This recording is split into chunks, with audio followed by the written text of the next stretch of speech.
إلا بالله العلي العظيم أعوذ بالله من الشيطان اللعين الرجيم بسم الله الرحمن الرحيم الحمد لله والصلاة والسلام على رسول الله وعلى آله آل الله لا سيما بقية الله ولعنة الله على أعدائهم أعداء الله من يومنا هذا إلى لقاء الله أما بعد فقال أمير المؤمنين علي بن أبي طالب عليهما السلام شيئان لا يؤذن ثوابهما العفو والعدل.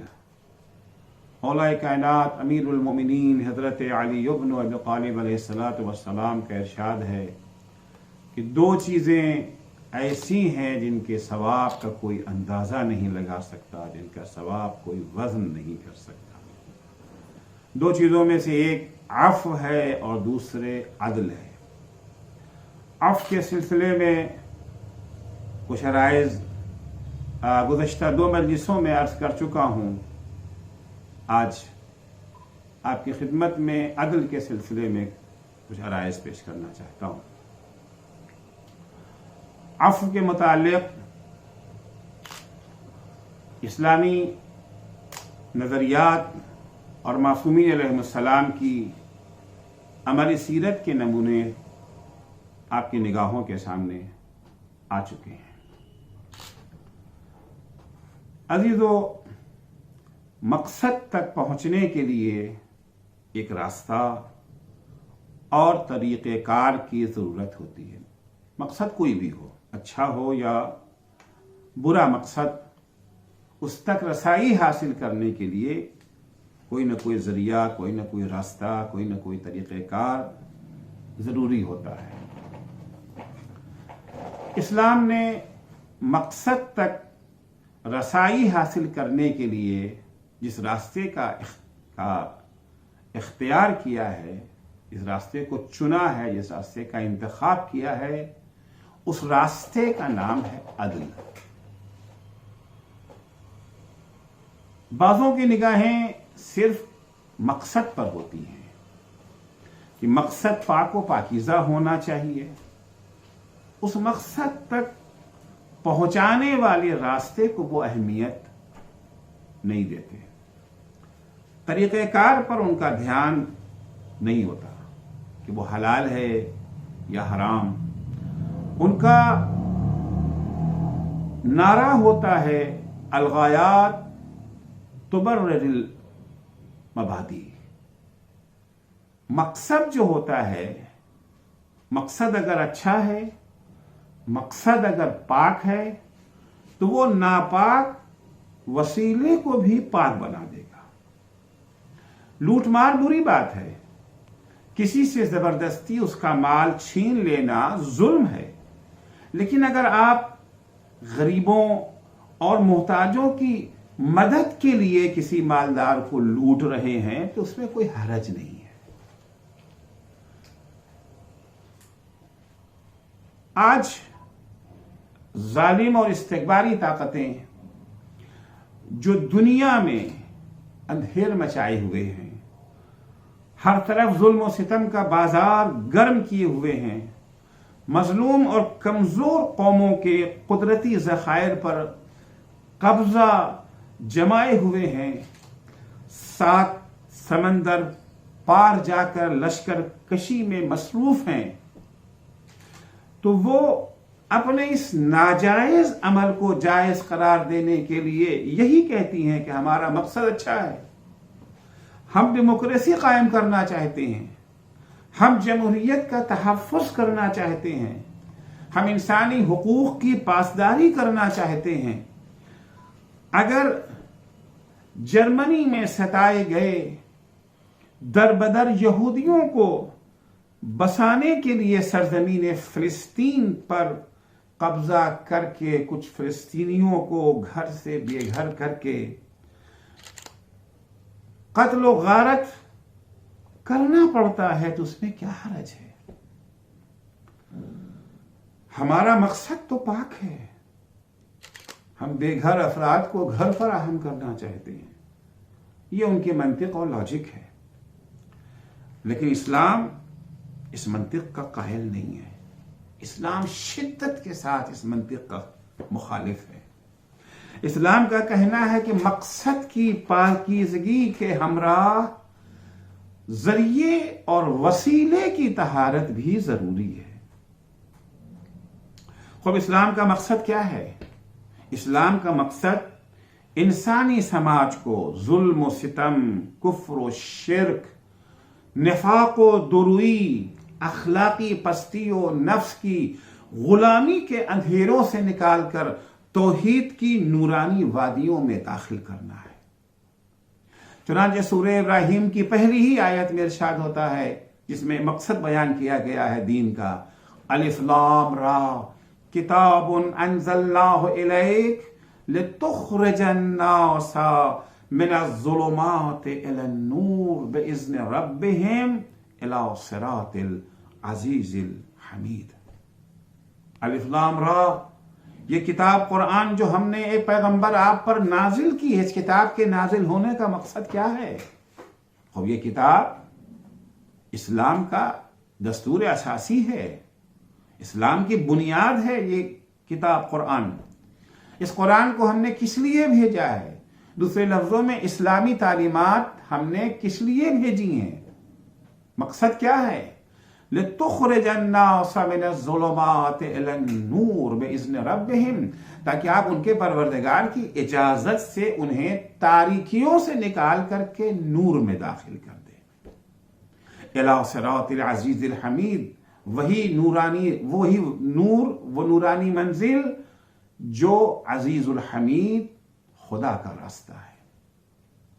سورہ حدید آیت 9 میں ارشاد ہوتا ہے، هُوَ الَّذِي يُنَزِّلُ عَلَىٰ عَبْدِهِ آيَاتٍ بَيِّنَاتٍ لِيُخْرِجَكُم مِّنَ الظُّلُمَاتِ إِلَى النُّورِ وَإِنَّ اللَّهَ بِكُمْ رَءُوفٌ رَحِيمٌ. اللہ وہی ہے جس نے نازل کیا ہے اپنے بندوں پر کھلی ہوئی آشکار نشانیاں. کاہے کے لیے؟ تاکہ وہ تمہیں تاریکیوں سے نکال کے نور میں داخل کر سکیں، اور اللہ تمہارے ساتھ بہت ہی مہربان اور رحیم ہے. اور اسلام کا مقصد ہو گیا تاریکیوں سے نکال کر کے روشنی میں لانا. نورانی سماج تک پہنچنے کا راستہ اسلام نے کیا چنا ہے؟ نورانی سماج تک پہنچنے کا راستہ جو اسلام نے چنا ہے وہ ہے قیام عدل. سماج میں عدل قائم کر کے ہی توحید کی نورانی وادیوں میں قدم رکھا جا سکتا ہے. عدل کے بغیر نورانی سماج قائم ہو ہی نہیں سکتا ہے.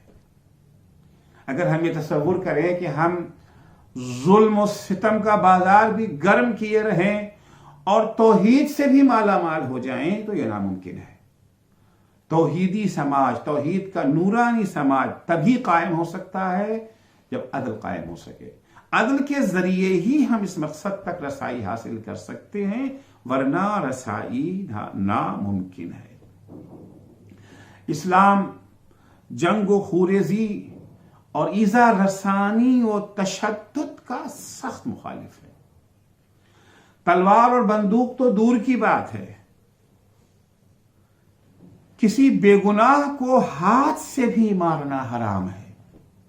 اور اگر کسی کو اس طرح سے مار دیا کہ بدن پر لال یا ہرے یا کالے نشانات پڑ گئے تو اسے دیت دینا واجب ہے، چاہے وہ اپنی اولاد ہی کیوں نہ ہو، چاہے وہ اپنے شاگرد ہی کیوں نہ ہو. نہ اس طرح سے اپنی اولاد کو مارا جا سکتا ہے، نہ اس طرح سے اپنے شاگردوں کو مارا جا سکتا ہے. اگر اس طرح سے مار دیا، اگر چہرے پر سرخ نشان پڑ گیا تو دیت 1.5 دینار سونا ہے. اور اگر یہ چہرے کے علاوہ بدن کے کسی حصے پر یہ سرخ نشان پڑا ہے تو اس کا آدھا یعنی 1.25 دینار سونا دینا پڑے گا. اور اگر چہرے پر سب نشان پڑ گیا تو 3 دینار سونا دینا پڑے گا. اور اگر یہ نشان بدن پر ہے تو اس کا آدھا یعنی 1.5 دینار سونا دینا پڑے گا. اور اگر کہیں خدا نخواستہ سیاہ اور کالے نشانات پڑ جائیں تو 6 دینار سونا دیت ہے، اور بدن پر اگر یہ نشان پڑا تو اس کا آدھا یعنی 3 دینار دینا پڑے گا۔ 1 دینار سونا تقریباً 3.5 گرام کے برابر ہوتا ہے، اور وہ بھی 21 کیرٹ کا، 18 والا نہیں۔ اسلام نے ہمیشہ صلح کی دعوت دی ہے۔ سورہ نساء آیت 128 میں ارشاد ہوتا ہے کہ وَالصُّلْحُ خَيْرٌ، صلح ہر چیز سے بہتر ہے۔ جنگ و خوریزی سے اتنی نفرت کے باوجود اسلام نے ظلم و ستم روکنے اور عدل قائم کرنے کے لیے بقدر ضرورت جنگ کا حکم دیا ہے۔ صرف اجازت ہی نہیں دی ہے، حکم دیا ہے، مگر اس میں بھی عدل کی رعایت اور ظلم سے اجتناب ضروری، یعنی عدل، جنگ بھی اگر لڑنا ہے تو جنگ کے دوران بھی عدل کو فراموش نہیں کرنا ہے۔ بعض لوگ کہتے ہیں کہ محبت اور جنگ میں سب جائز ہوتا ہے، لیکن اسلام جنگ میں بھی عدل کا دامن چھوڑنے کی اجازت نہیں دیتا۔ سورہ حجرات کی آیت نمبر 9 میں ارشاد ہوتا ہے وَإِن طَائِفَتَانِ مِنَ الْمُؤْمِنِينَ اقْتَتَلُوا فَأَصْلِحُوا بَيْنَهُمَا، اگر مومنوں کے 2 گروپ میں جنگ ہو جائے، لڑائی ہو جائے، ایک دوسرے سے لڑ پڑے، تو تمہاری ذمہ داری خاموش تماشائی بنے رہنا نہیں ہے، بلکہ تمہاری ذمہ داری ہے، ڈیوٹی ہے، واجب کفائی ہے تمہارے اوپر کہ فَأَصْلِحُوا بَيْنَهُمَا، ان کے درمیان صلح کرا دو۔ پہلا قدم کیا ہے؟ پہلا قدم خوریزی روکنا اور صلح قائم کرنا ہے۔ فَإِن بَغَتْ إِحْدَاهُمَا عَلَى الْأُخْرَى، لیکن اگر ان دونوں میں سے کوئی ایک گروہ صلح پہ تیار نہیں ہوتا، وہ اپنے کو زیادہ طاقتور سمجھتا ہے، کیونکہ عام طور سے جو طاقتور ہوتے ہیں وہ صلح کی طرف کمتر ہی مائل ہوتے ہیں، وہ اپنے کو زیادہ طاقتور سمجھتے ہیں، دوسرے فریق کی ان کی نگاہ میں کوئی حیثیت نہیں ہے، ان کا تصور کہ ہم تو اسے چیونٹی کی طرح مسل کے پھینک دیں گے۔ فَإِن بَغَتْ إِحْدَاهُمَا عَلَى الْأُخْرَى، لیکن اگر ایک گروپ دوسرے گروپ کے ساتھ سرکشی پہ تلائے، جارحیت پر تلائے، اب ہم یہاں کے اوپر خاموش نہیں رہ سکتے۔ فَقَاتِلُوا الَّتِي تَبْغِي، باوجود کہ اسلام جنگ و خوریزی کو پسند نہیں کرتا، لیکن یہاں مجبوری ہے۔ اگر یہاں کے اوپر ہتھیار نہ اٹھائیں گے تو خون کی ندیاں بہہ جائیں گی۔ زیادہ خون ریزی کو روکنے کے لیے اسلام پھر کم خون ریزی کی اجازت دیتا ہے۔ فَقَاتِلُوا الَّتِي تَبْغِي، جو باغی ہے، جو جارح ہے، جو ظالم ہے، جو ظلم کر رہا ہے، اب اس کے ظلم کو روکنے کے لیے تم پر واجب ہے کہ تم اس سے جنگ کرو۔ کب تک جنگ کرو؟ حتی تفیء الی امر اللہ، یہاں تک کہ وہ حکم خدا ماننے کے لیے تیار ہو جائے۔ حکم خدا کیا ہے؟ عدل، قیام عدل، عدل کے لیے تیار ہوتا ہے۔ فَإِن فَاءَتْ، اب اگر وہ تیار ہو گیا تو ایک لحظہ بھی جنگ کو جاری رکھنا جائز نہیں ہے۔ فَاصْلِحُوا بَيْنَهُمَا، تو اب آپ کی ذمہ داری ہے کہ آپ ان کے درمیان صلح کرا دیں، لیکن صلح کی بنیاد کیا ہونا چاہیے؟ فَأَصْلِحُوا بَيْنَهُمَا بِالْعَدْلِ، عدل کی بنیاد کے اوپر ان کے درمیان صلح کو قائم کر دیں۔ وَاقْسِطُوا، عدل سے کام لو، ان اللہ یحب المقسطین، کیونکہ اللہ بے شک عدل کرنے والوں ہی کو دوست رکھتا ہے۔ صرف جنگ بندی ہی کافی نہیں ہے، بلکہ خونریزی کی جڑ یعنی ظلم کا خاتمہ اور قیام عدل بھی ضروری ہے، تاکہ پھر دوبارہ جنگ کی آگ نہ بھڑک سکے، انسانی خون مزید نہ بہے۔ البتہ اس کے لیے یہ بھی شرط نہیں ہے کہ مظلوم اگر مسلمان اور مومن ہو تبھی اسے ظلم سے نجات دینا ضروری ہے، نہیں، مظلوم چاہے مسلمان ہو یا غیر مسلمان، اسے ظلم کی چکی سے نجات دلانا بقدر امکان واجب کفائی ہے۔ چنانچہ سورہ نساء آیت 75 میں ارشاد ہوتا ہے مَا لَكُمْ لَا تُقَاتِلُونَ فِي سَبِيلِ اللَّهِ وَالْمُسْتَضْعَفِينَ مِنَ الرِّجَالِ وَالنِّسَاءِ وَالْوِلْدَانِ، الذین یقولون ربنا اخرجنا من هذه القریة الظالم اہلها واجعل لنا من لدنك ولیا واجعل لنا من لدنك نصیرا.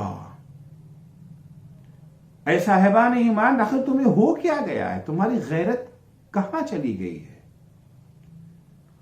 تم اللہ کی راہ میں ان مظلوم مردوں، عورتوں، بچوں اور بوڑھوں کو نجات دلانے کے لیے جنگ کیوں نہیں کرتے، جو یہ فریاد کر رہے ہیں کہ خدایا ہمیں ظالموں کی بستی سے نجات دلا، اپنے پاس ایک ولی ہمارا مقرر کر دے، اپنے پاس ایک مددگار ہمارے لیے بھیج دے. اور یہاں پر مسلمان کی قید نہیں ہے، مظلوم ہونا کافی ہے، مستضعف ہونا کافی ہے. اگر مستضعف کوئی ہے، اگر مظلوم کوئی ہے، فریاد کر رہا ہے، مدد کے لیے بلا رہا ہے، تو مسلمانوں کے اوپر واجب ہے کہ اس کی مدد کریں، عدل کو قائم کریں، انصاف کریں اس کے ساتھ، اس ظلم سے نجات دلائیں.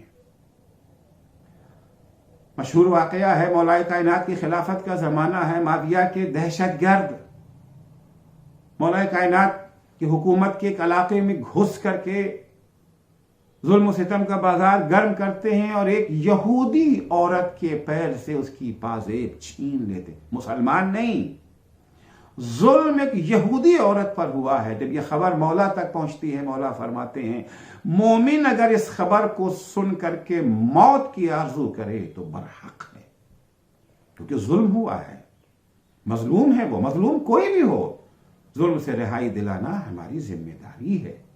اسی طرح سے واقعہ ہے کہ مولا کی حکومت کا زمانہ ہے، مولا شہر میں گھوم رہے ہیں، حالات کا جائزہ لے رہے ہیں کہ اچانک مولا کی نگاہ پر ایک بوڑھا شخص ایک کونے میں پڑا ہوا ہے. مولا رک گئے، سوال کیا یہ شخص یہاں کیوں پڑا ہوا ہے؟ کیونکہ اسلام میں ہر شخص کا ایک مقام ہے، ایک جگہ معین ہے، کوئی کہیں پڑا نہیں رہتا. لوگوں نے کہا مولا یہ بوڑھا ہو گیا ہے، اب اس سے کام نہیں ہو سکتا ہے، وہ کام نہیں تو دام نہیں، پیسے نہیں تو ظاہر سے بات ہے سہولتیں کہاں سے ملے گی.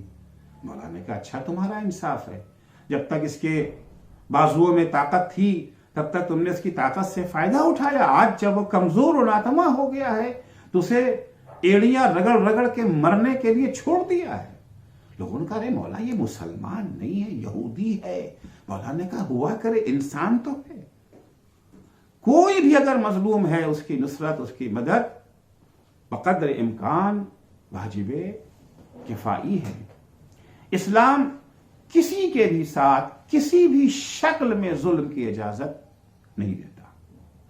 ظلم کے لیے نہ دولت جواب بن سکتی ہے اور نہ تکلیف و مصیبت. امیر المومنین حضرت علی علیہ الصلوۃ والسلام اسلامی عدل کا بہترین نمونہ ہے، اپنے اقوال میں بھی اور اعمال میں بھی. کیونکہ اقوال میں عادل ہونا آسان ہے، لیکن عمل کے منزل میں عادل ہونا، عدل پرور ہونا، ظلم کے خلاف عملی قدم اٹھانا یہ مشکل ہوتا ہے. مولا کائنات اقوال میں بھی نمونہ ہے اور مولا کائنات اپنے اعمال میں بھی نمونہ ہے. مولا کی عملی زندگی بھی اسلامی عدل کا بہترین نمونہ ہے. بہت سے لوگ عدل کی بات کرتے ہیں، کسی حد تک عملی میدان میں بھی عدل پر عمل کرنے کی کوشش کرتے ہیں، لیکن جہاں کہیں کوئی بڑا فائدہ سامنے آ جاتا ہے، جہاں کہیں کوئی بڑی رقم سامنے آ جاتی ہے تو ہزار طرح کے تعویل کے دروازے کھل جاتے ہیں، طرح طرح کی تعویلیں کر کے اس عمل کو جائز قرار دے دیا جاتا ہے. لیکن مولا کائنات کی نگاہ میں ظلم کسی صورت میں جائز نہیں، چاہے کتنا ہی بڑا فائدہ آپ کو ہونے والا ہو. مولا فرماتے واللہ لأعطیت لقالیم السبع بما تحت افلاکہا، خدا کی قسم اگر یہ پوری کائنات کی دولت میرے سامنے لا کر کے رکھ دی جائے اور شرط یہ لگایا جائے کہ میں چھوٹا سا ظلم کروں، الا ان اعصی اللہ فی نملۃ اسلبها جلب شعیرۃ ما فعل، اتنا چھوٹا سا ظلم کہ چونٹی کے منہ میں جو جو کا چھلکا ہے اسے میں چھین لوں. اب یہ بھی ظلم ہے، ظلم چھوٹا ہو یا بڑا، مقابل میں فائدہ بہت بڑا ہے، ظلم بہت چھوٹا ہے، مگر مولا فرماتے خدا کی قسم میں یہ ظلم بھی کرنے کو تیار نہیں ہوں۔ بعض حضرات وہ ہوتے ہیں کہ جب عدل کے نتیجے میں، ظلم کے خلاف آواز اٹھانے کے نتیجے میں، ظلم نہ کرنے کے نتیجے میں ان کو مشکلیں برداشت کرنا ہوتی، چھوٹی موٹی مشکل تو برداشت کر لیتے ہیں، لیکن جہاں پر کوئی بڑی مشکل سامنے آ جاتی ہے، عزت و آبرو داؤ پہ لگ جاتی ہے، تو چھوٹا موٹا ظلم کیا بڑے سے بڑا ظلم کرنے سے بھی گریز نہیں کرتے۔ مولا فرماتے واللہ لأن ابیت علی حسک السعدان مصحدا او اجر فی الاغلال مصفدا احب الی من القى اللہ ورسولہ یوم القیامہ غاصبا لشیء من الحطام وظالما لبعض العباد۔ خدا کی قسم اگر مجھے کانٹوں سے بھری ہوئی سادان کی جھاڑیوں پر رات گزارنا پڑے، یا مجھے زنجیروں میں جکڑ کر کے گلی کوچے میں کھینچا جائے، پھرایا جائے، مجھے یہ قبول ہے، مجھے یہ قبول نہیں ہے کہ میں جب قیامت کے دن اللہ اور اس کے رسول کے حضور میں پیش کیا جاؤں تو عالم یہ ہو کہ میں نے دنیا کی کوئی چیز غصب کی ہو یا کسی بندے خدا پر میں نے کوئی ظلم کیا ہو۔ یہ منزل بیان کی منزل ہے، یہ زبان کی منزل ہے، یہ قول کی منزل ہے، لیکن مولا کائنات صرف بیان کی حد تک نہیں، صرف اقوال کی حد تک عدل کی باتیں نہیں کر رہے ہیں، بلکہ جب مولا کے ہاتھ میں اقتدار آ گیا، جب مولا کے ہاتھ میں طاقت آ گئی، جب حکومت کی باغ ڈور علی کے ہاتھ میں آ گئی، تو قیام عدل اور خاتمہ ظلم کے سلسلے میں نہ علی کی زبان بدلی اور نہ طرز عمل بدلا۔ آپ جانتے ہیں کہ بہت سارے افراد ہوتے ہیں جب تک اپوزیشن میں رہتے ہیں قیام عدل کے بڑے بڑے نعرے لگاتے ہیں، لیکن جب خود وہ مسندی حکومت پر بیٹھ جاتے ہیں تو پھر زبان بھی بدل جاتی ہے اور عمل کا تو کہیں نہیں کیا ہے۔ لیکن امیر المومنین کی حکومت مل جانے کے بعد نہ زبان بدلی نہ عمل بدلا۔ امیر المومنین نہ خود ظلم کرتے تھے اور نہ اپنے کارگزاروں کو، اپنے ماتحتوں کو، اپنے گورنروں کو ظلم کی اجازت دیتے تھے۔ بہت سارے افراد ہیں خود ظلم نہیں کرتے، مگر کوئی دوسرا ظلم کر رہا ہے تو اس کے مقابلے میں بھی نہیں آتے ہیں۔ مگر مولا کی روش، مولا کی سیرت یہ نہیں تھی، نہ خود ظلم کرتے تھے اور نہ کسی کو ظلم کرنے کی اجازت دیتے تھے۔ معمولی سے معمولی ظلم کے ارتکاب کی صورت میں فوراً مولا ایکشن لیتے تھے۔ مولا کو اتنا بھی برداشت نہیں تھا کہ آپ کا مقرر کیا ہوا گورنر مالداروں کی کسی ایسی دعوت میں شریک ہو جس میں صرف مالداروں کو بلایا گیا ہو اور غریبوں کو اس سے دور رکھ کر ان پر جفا کی گئی ہو۔ بصرے میں اپنے گورنر عثمان بن حنیف کی اس حرکت پر مولا نے انہیں فوراً تنبیہی اور تعدیبی خط ارسال فرمایا، اور وہاں پر مولا لکھتے کہ ما ظننت انکا تجیب الى طعام قوم عائلہم مدفوع وغنیہم مدعوب۔ مجھے تو تمہارے بارے میں گمان بھی یہ نہیں تھا کہ تم ان لوگوں کے کھانے کی دعوت کو قبول کرو گے جہاں پر جن لوگوں نے صرف مالداروں کو بلایا ہے اور غریبوں کو اس دعوت سے دور رکھا گیا ہے۔ جب کبھی مولا کو اپنے کارندوں کے ظلم و زیادتی کی خبر ملتی تھی تو مولا ایک سیکنڈ کی بھی تاخیر کیے بغیر فوراً تعدیبی کارروائی کرتے تھے۔ سودہ حمدانی مولا کی شیداں ہیں، اچھی شاعراں ہیں۔ جنگ صفین میں اپنے انقلابی اشعار سے مولا کے سپاہیوں کے حوصلے بڑھانے کا فریضہ انجام دیتی تھی۔ مولا کی شہادت اور امام حسن کی صلح کے بعد ایک دن سودہ حمدانی معاویہ کے کارندوں کے ظلم و ستم کی شکایت لے کر معاویہ کے دربار پہنچی۔ معاویہ نے سنی انسنی کر دی، ان کی شکایت پر کوئی دھیان نہ دیا اور شکایت سننے اور ایکشن لینے کے بجائے انہیں دھمکیاں دینے لگا۔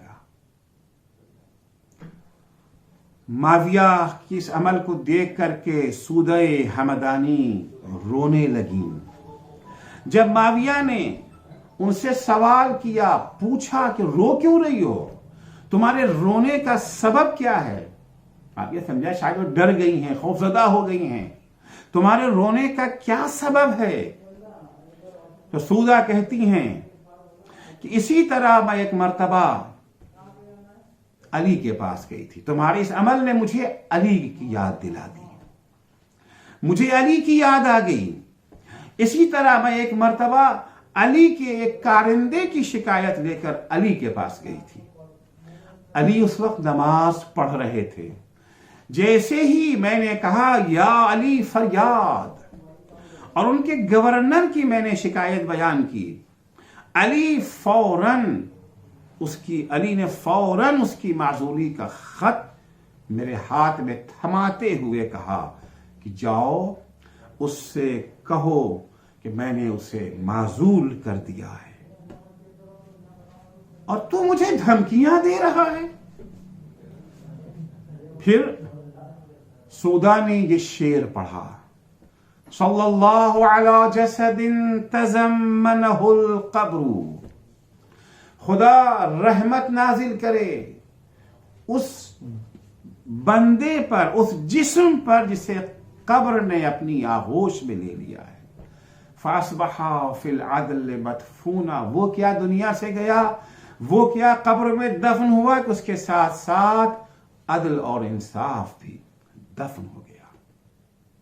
مولا کے ایک گورنر جن کا نام منذر بن جارود ہے، منذر بن جارود نے جنگ جمل اور صفین میں مولا کی حمایت میں اپنی شجاعت کے جوہر دکھائے تھے۔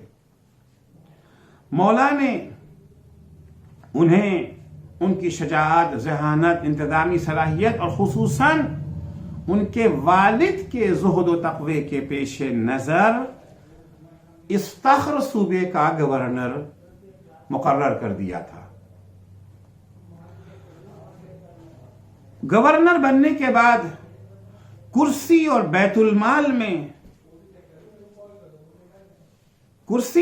المال میں دولت نے انہیں حق و عدل کے راستے سے بھٹکا دیا، اور انہوں نے بیت المال میں سے 40,000 درہم غبن کر لیا۔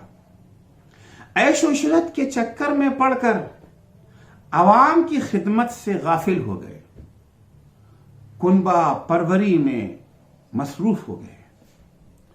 امام کو جیسے ہی اس کی خبر ملی، فوراً امام نے انہیں خط لکھ کر طلب کر لیا اور معزول کر کے انہیں قید کر دیا۔ امام اپنے اس خط میں تحریر فرماتے ہیں، فَإِنَّ صَلَاحَ أَبِيكَ غَرَّنِي مِنْكَ، تمہارے باپ کے زہد و تقوی سے متاثر ہو کر کے میں نے تمہیں گورنر بنایا، تمہارے باپ کے زہد و تقوی نے مجھے دھوکے میں رکھا، وَظَنَنْتُ أَنَّكَ تَتَّبِعُ هَدْيَهُ، مجھے امید یہی تھی کہ تم بھی اپنے باپ ہی کی طرح متقی و پرہیزگار ہوگے، انہی کے راستے پر چلو گے، وَتَسْلُكُ سَبِيلَهُ، انہی کے جادے پر تم بھی گامزن رہو گے، فَإِذَا أَنْتَ فِي مَا رُقِّيَ إِلَيَّ عَنْكَ، لیکن جو خبریں تمہارے سلسلے میں مجھ تک پہنچ رہی ہیں وہ اس تصور سے مختلف ہیں۔ لا تدعو لحواک انقیادا، تو نے خواہشات کی پیروی میں کوئی کسر نہیں چھوڑی ہے، ولا تبقی لآخرتک عتادا، تو نے آخرت کے لیے کوئی ذخیرہ نہیں چھوڑا ہے، تعمر دنیا کا بخراب آخرتک، مجھے خبر ملی ہے کہ تم نے اپنی دنیا آباد کرنے کے لیے اپنی آخرت تباہ کر دی، وَتَصِلُ عَشِيرَتَكَ بِقَطِيعَةِ دِينِكَ، اپنا رشتہ داروں سے رشتہ مضبوط کرنے کے لیے تم نے دین سے رشتہ توڑ لیا ہے، وَلَئِن كَانَ مَا بَلَغَنِي عَنْكَ حَقًّا، جو خبریں تمہارے بارے میں مجھ تک پہنچ رہی ہیں اگر یہ خبریں صحیح ہیں، لجمل اہلک وشسع نالک خیر من، تو تیرے گھر میں بندھا ہوا اونٹ اور تیرے جوتے کا فیتا اور تسمہ بھی تجھ سے بہتر ہے اگر تو نے یہ حرکتیں کی ہیں۔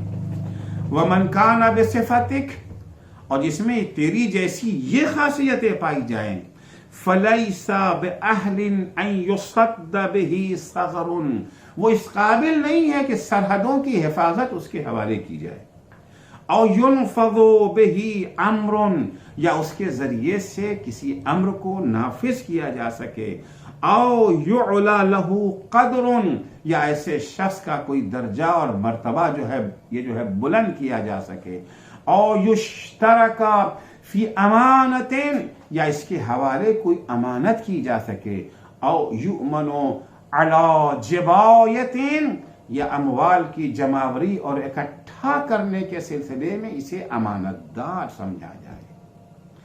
فاقبل الی حین یصل الیک کتابی ھذا، جس وقت تیرے پاس میرا یہ خط پہنچے فوراً میرے پاس آ جا۔ منذر بن جارود کو احضار کرنے کے بعد جرم ثابت ہوا تھا، مولا نے جو 40,000 درہم انہوں نے بیت المال سے غبن کیا تھا اسے بھی واپس لیا اور انہیں قید بھی کر دیا۔ نہج البلاغہ میں مکتوب نمبر 71 اس سلسلے میں جو ہے تفصیل سے دیکھا جا سکتا ہے۔ تو مولا کائنات، یہ سیرت تھی مولا کی، زندگی کے آخری لمحے تک مولا کائنات اپنی سیرت پر قائم رہے اور قیام عدل کے لیے انتھک کوشش فرماتے رہے، یہاں تک کہ جب مولا کے سر پہ ضربت لگی ہے اور مولا کی زندگی کے آخری ایام، آخری لمحات رہ گئے، ایام بھی نہیں، آخری لمحات مولا کی زندگی کے رہ گئے ہیں، اس وقت بھی مولا عدل کے بارے میں وصیت کرنا نہیں بھولتے ہیں۔ امام حسن اور امام حسین کو خطاب کر کے فرماتے ہیں کُونَ لِلظَّالِمِ خَصْمًا وَلِلْمَظْلُومِ عَوْنًا، بظاہر خطاب امام حسن اور امام حسین سے، لیکن مولا فرماتے جن جن تک یہ اطلاع خبر پہنچے ہیں ان سب کے لیے میری یہ وصیت ہے کہ دیکھو ہمیشہ مظلوموں کے مددگار اور ظالموں کے دشمن بنے رہنا۔ عدل کی بہت بڑی قیمت علی نے چکائی ہے، بستر شہادت تک علی کا عدل ہی لے کر کے آیا ہے، کیونکہ علی صرف عادل نہیں تھے، علی صرف خود عدل نہیں کرتے تھے، علی صرف خود ظلم نہیں کرتے تھے، دوسروں کو بھی ظلم کرنے کی اجازت نہیں دیتے تھے، دوسروں کو بھی جادہ عدل پر چلنے کی دعوت دیتے تھے، ان تمام لوگوں سے علی اپنا رشتہ توڑ لیتے تھے جو جادہ عدل سے ہٹ کر کے ظلم کے راستے پر گامزن ہو جاتے تھے۔ پوری زندگی مولا کی عدل میں گزری، اب علی آخری سانس لے رہے ہیں۔ مولا کی وصیتوں کا سلسلہ جاری ہے، کبھی عام امت سے وصیت ہے، کبھی اپنے کنبے والوں سے وصیت ہے۔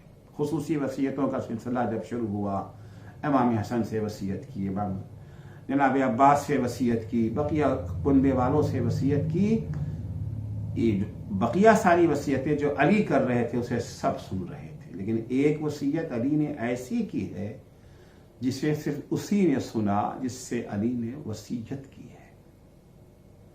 ایک دفعہ امام حسین کو بلایا کہ بیٹا میرے قریب آ جاؤ، اپنا کان میرے دہن کے قریب لاؤ۔ امام حسین کے کان میں مولا نے کچھ وصیت کی، کیا وصیت کی اس وقت کسی کو نہیں پتا، اس کی خبر تو اس وقت ہوئی ہے جب عصر عاشور حسین رخصت آخر کے لیے خیام میں آئے ہیں۔ بہن زینب کو بلایا ہے، بہن زینب کو بلانے کے بعد کہتے ہیں بہن زینب اپنے بازوؤں پر سے چادر ہٹا دو۔ بھیا یہ آپ کیا کہہ رہے ہیں؟ زینب نے چادر ہٹائی، حسین نے آگے بڑھ کر کے زینب کے بازوؤں کو چومنا شروع کر دیا۔ بھیا یہ کیا ہے؟ کہا کہ یہ میرے بابا کی وصیت تھی کہ حسین دیکھو اس وقت میں تو نہ رہوں گا، میری طرف سے تم زینب کے بازوؤں کو بوسہ دے دینا۔ اجرکم اللہ۔ علی کی اس حالت کو دیکھ کر کے زینب کے اوپر شدید گریہ طاری ہو گیا. عزیزو اس سے پہلے امام حسن نے گریہ کیا تھا تو ان کو مولا نے سمجھایا تھا. جب جناب عباس نے گریہ کیا تو ان کو مولا نے سمجھایا. جب حسین مظلوم کربلا نے گریہ کیا تو ان کو سمجھایا. لیکن جب زینب و کلثوم رونے لگی تو اب علی انہیں سمجھانے کے بجائے خود بھی رونے لگے، کیونکہ علی سے زینب کا رونا برداشت نہیں ہو رہا تھا. مولا آپ سے تھوڑی دیر کے لیے زینب کا رونا برداشت نہیں ہو رہا تھا. مولا جب عاشور کے دن زینب کبھی اور محمد کے جنازے پر، کبھی قاسم کے جنازے پر، کبھی علی اکبر کے لاشے پر، کبھی حسین کے جنازے پر آنسو بہا رہی تھی، مولا اس وقت آپ پر کیا گزری ہوگی. وصیتوں کا سلسلہ جاری تھا کہ ایک دفعہ اچانک مولا کی زبان پر آیا السلام علیکہ یا رسول اللہ.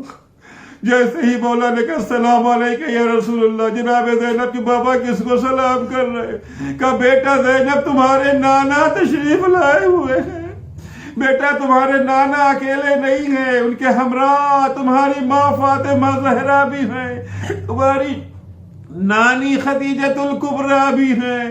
بابا یہ کیا کہہ رہے ہیں؟ کہہ رہے کہ علی ہم تمہیں لینے کے لیے آئے ہیں. یہ گفتگو ہو ہی رہی تھی کہ اچانک علی کی آواز آنا بند ہو گئی. علی کی روح بدن سے پرواز کر گئی. اجرکم اللہ. وصیت کے مطابق جو مولا نے وصیت کی تھی اس طریقے سے مولا کو غسل دیا گیا، مولا کو کفن پہنایا گیا، مولا کا جنازہ اٹھا. کس شان سے مولا کا جنازہ اٹھا! جس شان سے مولا کا جنازہ چلا اس شان سے کسی کا جنازہ نہ اٹھا. تاریخ کہتی ہے جب مولا کا جنازہ باہر نکلا ہے، مولا کا جنازہ چل رہا ہے، جو چیز سامنے آتی تھی، اگر درخت سامنے آیا وہ جھک کر کے تعظیم کر رہا ہے، مسجد سامنے آئی وہ جھک کر کے. آج بھی مسجد حنانہ موجود ہے. مسجد حنانہ کو اسی لیے حنانہ کہا جاتا ہے کہ جب علی کا جنازہ وہاں سے گزرا تو مسجد نے جھک کر کے علی کو تعظیم کی ہے. اے عزیزو علی کا جنازہ چل رہا ہے، چاہنے والے ہمراہ موجود ہیں، لوگ دیکھ رہے ہیں. لیکن ایک خصوصیت اس جنازے کی ایسی تھی کہ اس وقت تو کسی نے نہ پوچھا، لیکن جب دفن کر کے حسنین آ گئے تو لوگوں نے دریافت کیا کہ مولا جب جنازہ اٹھا تھا علی کا چل رہا تھا، پیچھے سے حسن اور حسین نے کاندھا دیا تھا، آگے سے کوئی کاندھا نہیں دیے ہوئے تھا، خود بخود یہ جنازہ اٹھا تھا. جواب دیا گیا جنازے کے ایک طرف جبرائیل امین، دوسری طرف میکائیل تھے جو جنازے کو اپنے کاندھوں پر اٹھائے ہوئے تھے. جی چاہتا جبریل سے کوئی جبریل. یہاں علی کے چاہنے والے بھی موجود ہیں، علی کے 12 بیٹے بھی موجود ہیں. علی کو تمہارے کاندھے کی ضرورت نہ تھی.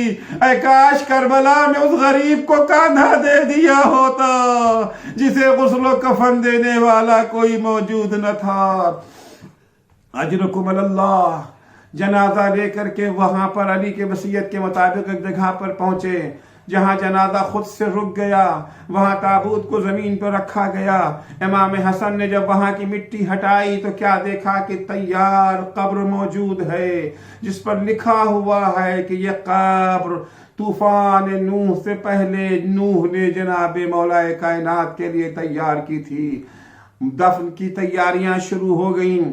مولا کائنات کے جنازے کو جب امام حسن مجتبی لے کر کے قبر تک پہنچے ہیں، قبر میں جنازے کو رکھنا چاہتے ہیں، اچانک قبر سے 2 ہاتھ نکلے. لاؤ میرے بھائی کا جنازہ میرے سپرد کر دو.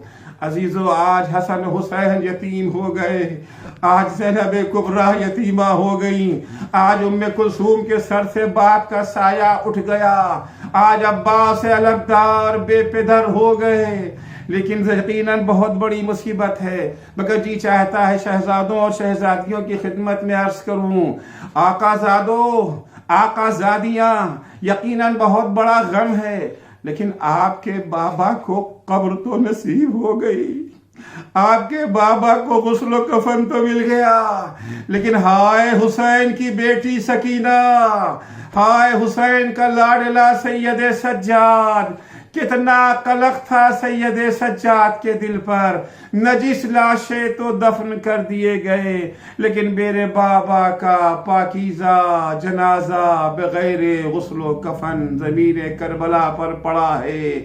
میرے ہاتھوں میں ہتھکڑیاں ہیں، میرے پیروں میں بیڑیاں، گلے میں خاردار طوق، میں اپنے بابا کو دفن نہیں کر سکتا۔ الا لعنت اللہ علی قوم الظالمین وسيعلم الذين ظلموا أي منقلب ينقلبون۔ بار الہ تجھے واسطہ ہے محمد و آل محمد علیہ السلام کا، ہماری اس مختصر سی عبادت کو قبول فرما۔ پالنے والے تمام مومنین و مومنات جہاں کہیں بھی ہوں ان کی پریشانیوں کو دور فرما، انہیں اس موذی مرض سے جلد از جلد نجات عنایت فرما۔ امام زمانہ کے ظہور میں تعجیل فرما، جب حضرت کا ظہور ہو تو ہمارے اعمال ایسے ہوں کہ ہم ان کے اصحاب و انصار میں شمار ہو سکے۔